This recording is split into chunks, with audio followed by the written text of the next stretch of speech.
on stream. Here we are in the other semifinals bracket, guys. Another TVP underway. LuckyGnom was a really good player who made it to the semifinals of the last tournament with guest 2 STARBOW ESL number 7. Coming up against a player named Venom. We'll see how he fares. Is this the Razor STARBOW? No, this isn't. This is not Razor related, guys. It's just ESL. If this was Razor related, I wouldn't be saying fuck Razor on the stream. At any rate, ladies and gentlemen, spotted at the top right corner of the map here, the semifinals. We have the light blue, the teal, the opaque. I don't know what color to go for next, but he is going to be LuckyGnom. And his opponent at the top left loves his mom. Love your girlfriend. No, love your mom. It's going to be the yellow Protust player Venom. The clan KSN. But yeah, I always hate this. I always want to call this light blue. I swear to God, every time I say teal or light blue or cyan or whatever, it's always someone else that's just like, no, it's the other color. It's the other color. So I've decided to just try and blanketly cover all of my bases when I introduce players with this particular hue of the spectrum. Now, I've actually seen a lot of TVPs today. In fact, I don't think we've seen a single Zerg player, have we? Where are all them Zergs at? Zerg is actually a fantastic race in STARBOW, in my opinion. They've got some of the better late game capabilities available to them. Combination of Plague and Dark Swarm is just absurdly hard to beat. Defilers are so good, and so is Lurkers combined with many other units that they have available to them, but for now we find ourselves with another TVP. Beastie is probably... I think he's observing this one, right? So Beastie lying in wait. The only person he's going to really get any advantage out of watching this game would be Venom. If Venom wins, then Beastie's going to have a pretty good idea of how he plays TVP, and will carry that information with him into the finals.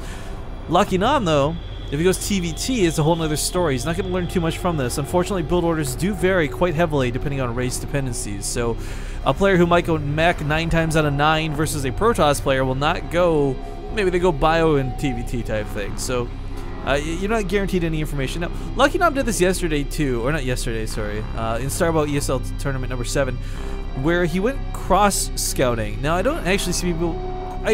let's be honest, guys, I never see anybody do this. It's usually clockwise every single time, but coming across the map will not scout his opponent out right away. We'll see if he goes to the other corner first. A big part of why you do this is, of course, you want to cover all the bases, but coming across the middle of the map like this, no real advantage versus disadvantage, just a curious trait that we see out of LuckyGnom. There's a Zealot also waddling across the map here out of Venom to the wrong spot, cross scouting as well. I'm not gonna lie, there's some terrain details on this map that I find to be a little bit inappropriate. Like these definitely don't, well, maybe it's my dirty mind, but they look like something that they shouldn't. Rocket ships, if you will. I say this with giant air quotes, of course.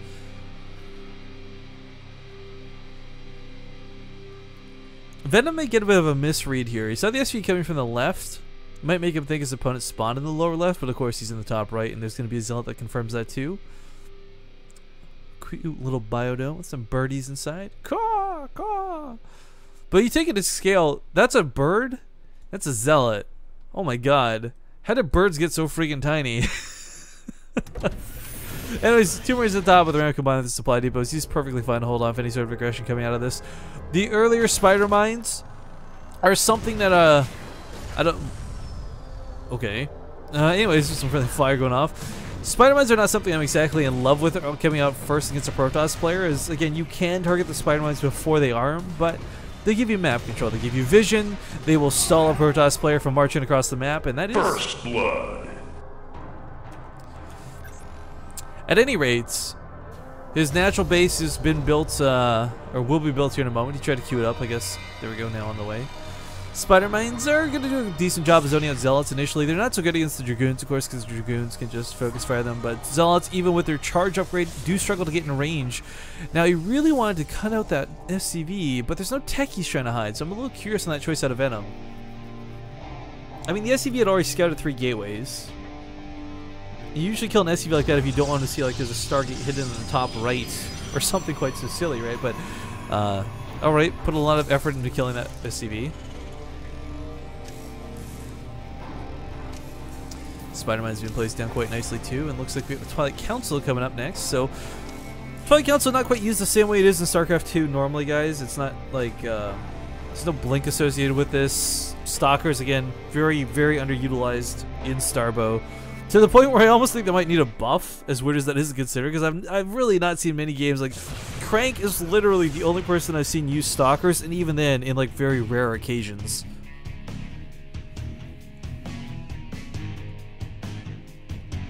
But these spider mines will not be enough to stop the Dragoons dead in their tracks. They will, however, be enough to deter them slightly, as they do have to stop to attack them. If he tries to walk past them, well, guess what? You're going to lose all your Dragoons. So, does get one off.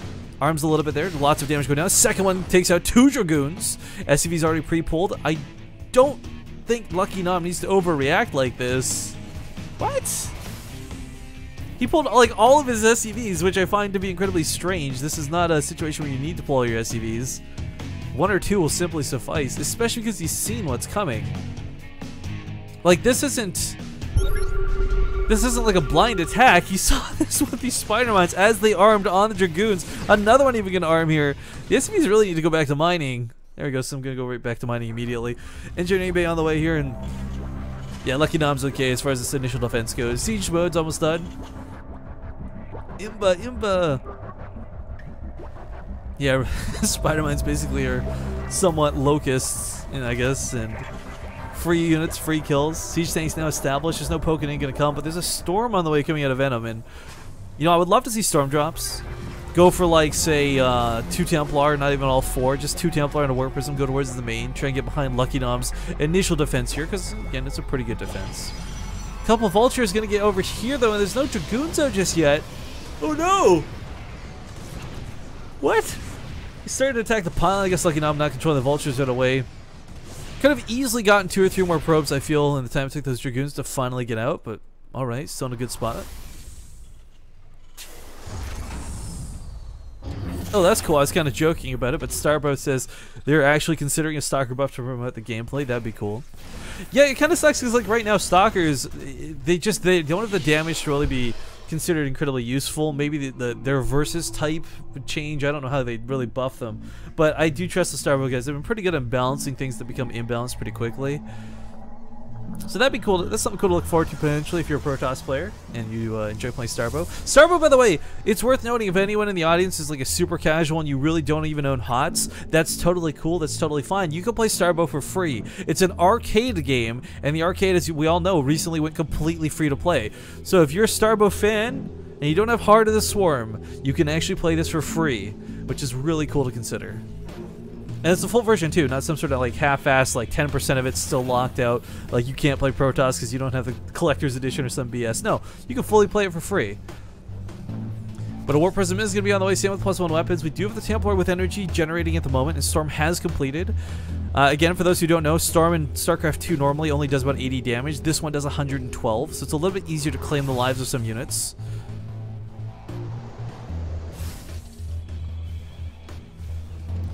But there's a tank down. Getting free storms off is going to be kind of out of the question. I guess he unloads on top of the tank. He bypasses the siege mode, but there's still Goliaths and tanks sitting next to it ready to defend. So, well, storm drops are a great idea. Not going to be too practical. Down here, there's such an oversaturation of SCVs. Holy moly. If he storm dropped this base, he would certainly get his money's worth in kills, but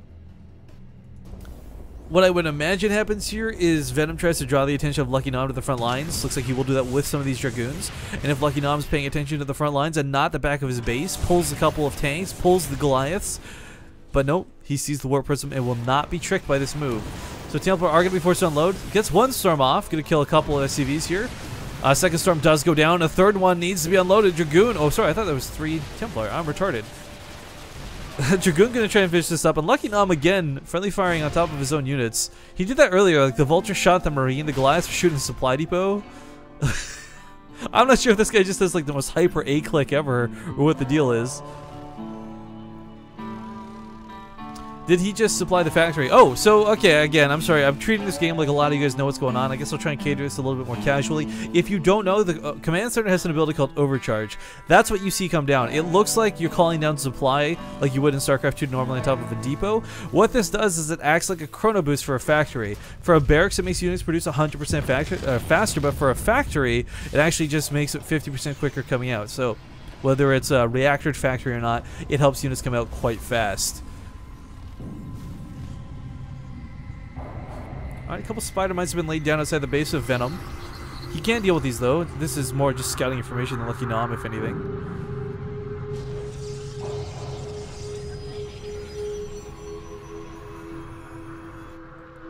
Barracks floating up northwards. And we do see mech coming out of LuckyGnom. Not at all unexpected. Again, mech seems to be the kind of go-to for TVP. It's really strong in STARBOW.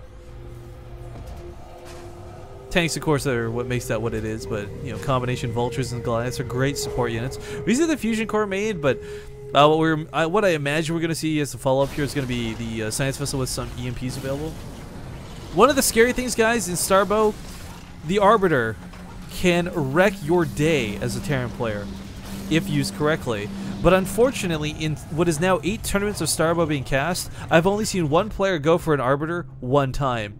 And it wasn't even utilized correctly, which is a little unfortunate. So you really have to consider the fact that it's such a powerful unit, and EMP counters that unit in a big way. And that's what's being researched. EMP, by the way, I guess, again, catering to the more casual audience here, where science vessels are the ones associated with EMPs now. Ghosts are not. And we actually see... Whoa! I talked about it earlier. We got 4 Stalkers coming out right now. And did he just warp them in? Okay, so Warp Tech... Oh my god.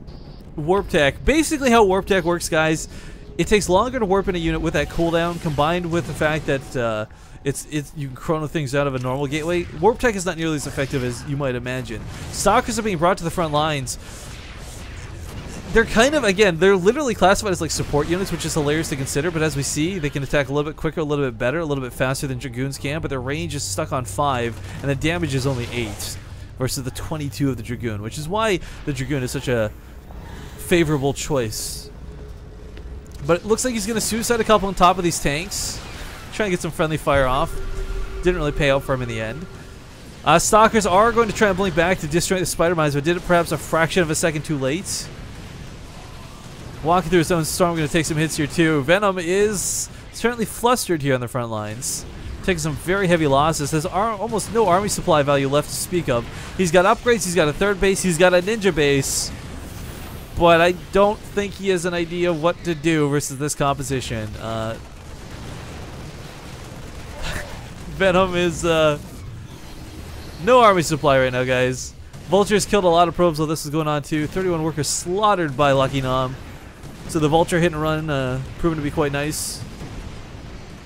Vultures with ion thrusters with a 5.2 move speed moves faster than any other ground unit in the game, so even these Zealots with their charge upgrade can't quite keep up. Stalkers blinking forward, but Stalkers just don't have the damage. They just really don't. I mean, they'll clean this up, but the Spider Mine is going to go off on the Stalkers. No! Unfortunately, guys, this looks to be LuckyGnom's game here in game number 1. And yeah, just charging in full bore with these tanks. The warp mechanic is really not that good. It's really not. It's more of a, like, you've got a 200 supply army already. You want to resupply instantly. That's where Warp Tech comes in. But in this scenario, Blink Stalkers simply not cutting it. So looks like game number 1 gonna go to LuckyGnom here in the semifinals. Game number 2, we'll have to see how it goes. Maybe Venom decides to play a little bit more all-in-y. Maybe he tries to eke out a victory. LuckyGnom, though, like I said last week, guys. LuckyGnom made it to the semifinals last week. Didn't quite get to the finals as Dirty Bag beat him. But this time he's looking like he's got a fair shot to go against Beastie Cutie. However, it's only game 1 in a best of 3.